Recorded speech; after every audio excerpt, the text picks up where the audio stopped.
শান্তির বাজার থানার নাকের ডগা থেকে চুরি সংগঠিত করল নিশি কুটুম্বের দল।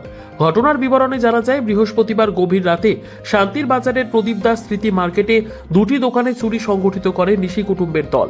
যে দোকানে চুরি সংগঠিত হয় সেই দোকানগুলি থানা থেকে ঢিলছোড়া দূরত্বে অবস্থিত। এই চুরিকাণ্ডে দোকান থেকে সিগারেট, ঠান্ডা সামগ্রী ও দোকানের ক্যাশে থাকা নগদ অর্থ নিয়ে পালিয়ে যায় নিশি কুটুম্বের দল। শুক্রবার সকালবেলা দোকান খুলতে এসে চুরির বিষয়টি দোকানের মালিকের নজরে আসে। থানা সংলগ্ন এলাকায় চুরিকাণ্ডে পুলিশের ভূমিকা নিয়ে প্রশ্ন করছে সকলেই।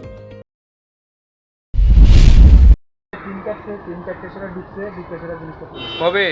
কালকে তো আপনারা কটার সময় দোকান বন্ধ করে দেবেন? আমি তো দোকান বন্ধ করে রেখেছি 10টার পরে। 10টার পর। কি কি নিছে আপনার দোকান থেকে? এখান থেকে ফ্ল্যাগ নিছে, বিড়ি সিগারেট নিছে, খনি নিছে, 32 প্যাকেট নিছে। তারপরে চোরেরা আইয়াছে, আবার ঠান্ডা ঠান্ডাও খাইছে। টাকা পয়সা আসলো 400-500 মতো। জায়গাটা কোনখানে? এই দোকানটা কোনখানে? এটা ওইটা আছে মানে প্রদীপ দাস সিটি মার্কেট কয় আর কি, ইকো পার্কের অবস্থা।